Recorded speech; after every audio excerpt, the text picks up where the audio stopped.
Alright, what's going on, guys? It's Jeff back again with another market update for you guys. And yesterday we saw some crazy movement in the market. We have to talk about Nvidia. The market just got hit by this humongous tech shockwave. Nvidia is up about 5% in a single day, and in the aftermarket right now, it's up again for another 2 more percent. Okay, so we're talking about 7% into Nvidia. We're talking about a $5 trillion company. This is the first time we ever reached such a valuation for any kind of company out in the world. So of course, this all started with Jensen Huang, the magic man, the man in the leather jacket, standing on stage, dropping us bombshells after bombshells. Okay, we would be breaking down why Nvidia's this sudden jump for Nvidia wasn't just all about hype. Okay, we're not talking about all this bubble economics kind of thing. We're talking about how this transformation could actually be a super company for Nvidia. Of course, I would be touching upon some other points such as the Fed's rate cut that's going to be happening later on today, and also with some earnings that we are going to be expecting in the next couple of weeks. So let's start with the Fed's rate cut that could be setting the stage for our next possible bull run. I think that's going to be an important update because a lot of people are unaware about how the Federal Reserve is able to control the market by its balls. Now, the Fed is most likely at about a 99% chance of going to be cutting rates. Now, this is going to be a big shift for the bull market because where everybody is starting to think that, oh, maybe you know what, we're not going to be investing as much into this market because we think that the market is overvalued at the moment. Everything is going higher highs for way too long. Everything is overvalued. The P ratio don't make sense. And trust me, I'm there with you guys, okay? I feel that the market might be overvalued. But similarly to how we thought that back in 2008, everything was overvalued as well, right? And when the crash came, you just start buying. And I think that it's smart for you to have a bit of cash by the side to prepare for some major buying, but at the same time, you shouldn't be completely out of the market. So for myself, I am keeping a lot of cash on hand. I'm about like 75% in cash, which is something that I have hated myself over because I've been missing out on a lot of the bull run. However, I have been playing with a lot of derivatives such as call options and put options where I have been making a good chunk of money by the side as well. So my portfolio have actually been growing with the 25% that I actually have being exposed in the market as it is. So thankfully, as a whole for my entire portfolio, I'm still beating the S&P just by a little bit, but it would have been better if I am completely invested. That way I would have gotten way more returns, but that's besides the point. So now we have to talk about Nvidia, right? The 5% spike. What actually happened with this crazy company? Okay, so Nvidia's CEO, Mr. Jensen Huang, announced that the company has over $500 billion in chip orders locked in through 2026. Now, you have to understand that from Nvidia's point of view, they are effectively the biggest manufacturer that is going to be running in this current AI run, right? Just like how people always say that during the gold rush, the people who make the most money are the people who sold shovels. Makes sense. Because that's what's going to be happening right now as well. With the whole entire AI run, Nvidia is the one selling the shovel for this AI bull run. People want to get into the market and they need to get really, really good shovels. They want to get into Nvidia as soon as they can. They want to buy Nvidia. They want to work together with Nvidia, and possibly they want Nvidia to invest in them. And that's kind of the framework for all tech companies at the moment, which is why when OpenAI is talking about them wanting to work together with PayPal, or when Nvidia talked about how they want to work together with Nokia, all this kind of thing is going to blow up all the different companies, right? PayPal is up 16% after the OpenAI deal being confirmed. Nvidia saying that they want to invest into Nokia with a billion dollar deal that boosted Nokia by 21%, right? So all these different kind of things. We're just talking about a lot of capex and opex that's going on, right? So of course, with the chip orders locked in at through 2026 for Nvidia at about $500 billion, and this is just talking about demand right now, okay? So Jensen Huang then continued to say that the AI industry has also turned a corner. Okay, investors heard that and they went absolutely berserk when they think, oh, AI just turned a corner. That means that it's not going to be that good, right? But the stock effectively just continued to hit new highs, dragging the Nasdaq to new records. Okay, you're gonna see insane levels on the QQQ. For the people who have been invested in the QQQ, like I've been telling all my friends and all my audience about it, good on you, good on you. For example, right now, VOO, which is one of the best S&P ETF, I remember telling all my friends to buy in at about $590. It's $632. For QQQ, I told a lot of my friends to buy in at about $562. They are making a lot of money. So yeah, in simple terms, right now, Nvidia isn't just riding this AI wave. I think instead of riding the wave, Nvidia is the wave. That's how crazy it is right now, right? So the way that I actually see it, how Nvidia would become this super company. Okay, number one, they control all the AI infrastructure at the moment. Okay, their GPUs are the brain behind everything. Your ChatGPT, Gemini, even all your favorite AI apps. It doesn't matter if you're in Perplexity or if you're in Grok, you're in XAI, it doesn't matter, okay? The AI infrastructure right now is being controlled by Nvidia. They control the narrative for the entire AI infrastructure at the moment. They could have competitors, but it doesn't matter. Nvidia's narrative will always rule. Now, number two, we have to talk about moat, okay? The moat for Nvidia at the moment is massive. Nvidia owns the whole entire stack at the moment, okay? It's a full stack. You got your hardware, you got your software, and now with developer tools.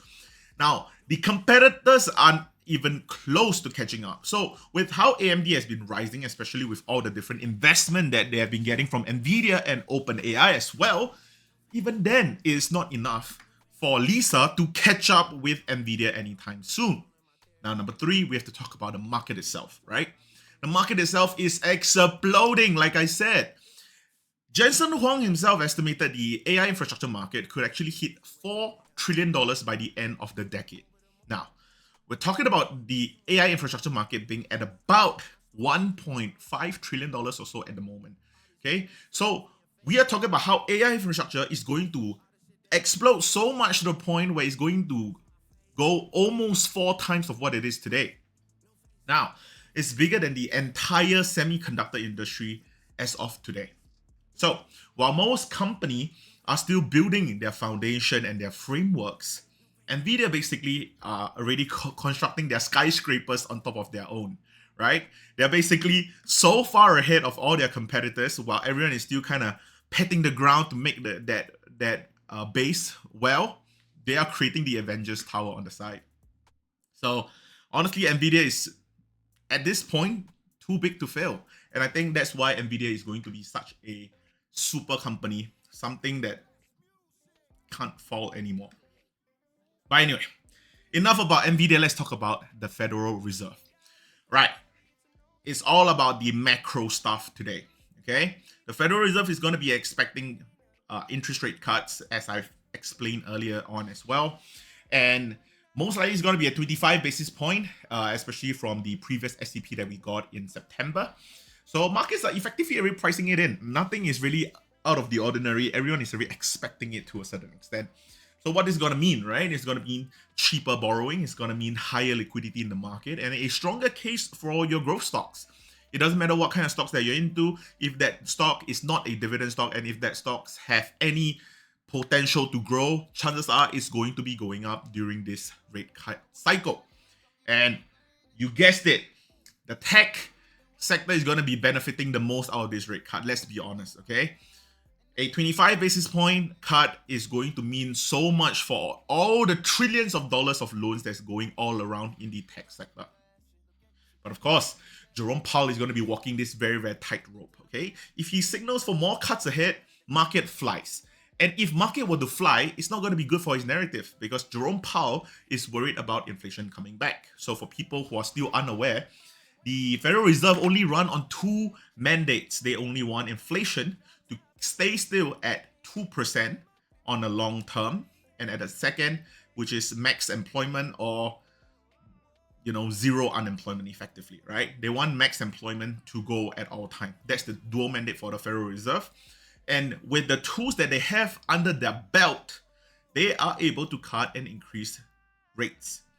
Now, if Jerome Powell were to basically say that he expects 2 more rate cuts by the end of the year, and possibly he might even say that in 2026, he might even see 5 more rate cuts, that would effectively tell everybody, all right, guys, it's time for us to fully plow into the market. Every single cent that you have is going to go into the stock market. Everything's going to go crazy highs, and because of that, inflation is going to be creeping back in. Now, similarly, he is not on the if he do not signal a lot of cut ahead, effectively is kind of being a little, I'm not sure what's gonna happen. I'm not sure what's gonna. Well, if he start hesitating like that, okay, what that's gonna be showing is that this Federal Reserve do not know what he's doing. He's just hesitating over this market. There might be a sell the news moment, right? And because of that, people will be like, ooh, hold on. Maybe stocks is not going to be that hot because Jerome Powell do not know what he's doing. And let's be honest, we cannot forget the fact that Jerome Powell is also going to be leaving the Federal Reserve a chairman seat in a few months, as what Donald Trump has said. And we are also expecting the new Federal Reserve chairman that will be coming in to be someone that's placed by Donald Trump. So let's be honest, it's going to be someone that wants rate cuts fast. It's going to be someone that comes in and say it's going to be a 50 basis point cut. It's going to be a 75 basis point cut. But thankfully, the Federal Reserve do run by a vote, so just one chairman is not going to be enough. But the chairman position is enough to influence the rest of the board members to have a different change of tone. Right, so now we have to continue on with earnings, because earnings next week and the week after is going to be huge. We have to look out for all these different companies. Now, Apple and Amazon and Alphabet, now they're all going to be reporting their earnings, and that means that we are finally going to be seeing a glimpse of whether AI growth is starting to translate into real revenue, or we're just still in the hype phase. Okay, so we want to look at the earnings report itself, and most importantly, we're going to be looking at the guidance closely. We're going to be looking at the cloud spending and the AI CapEx. Now, when I always talk about CapEx, the reason why I'm really worried about CapEx is because back in 2022, I was invested in Meta, and because of the amount of CapEx that Meta spent, that was the reason why Meta actually fell about 60% or so. That was one of my biggest reasons why I actually lost a lot of money during that cycle. But now I'm just being a lot more cautious. I'm looking into companies. I'm looking into how they're spending their money. So with this new AI run-up, everybody is going to be spending money mindlessly, hoping to be the first one at the end of the race. So we want to be making sure the expenditure is not going off the roof, okay? So if these numbers actually hold strong, the market would get kind of a confirmation that this AI cycle has some juice in it, right? It got some legs. It's going to be running on its own, so we don't have to worry about it. So I think the earnings for these 3 different companies is going to be very, very important, especially for these 3 companies. They spend a lot on their cloud spending, and they are effectively kind of in the AI race. So anyway, to sum it up, I think Nvidia has just proved itself to not be a bubble, like I've talked about in my last video, right? AI is not a bubble. AI is more like a balloon. It might deflate a little bit, but it's not going to pop completely, okay? The earnings are supporting it. It's not a bubble. Now, I do think that it's going to be a blueprint for the next decade of tech. Now, the Fed's rate cut, like I said, is going to be fueling the next rally and possibly for the next year as well. Now, and also, next week's earnings would most likely decide who stays in the driver's seat for the whole entire tech industry. But if you do enjoy this kind of video, please hit subscribe. Drop your favorite stocks in the comment section down below, and maybe I will talk more about it in the next video. But until then, I'll see you guys in the next one. Peace out. Bye.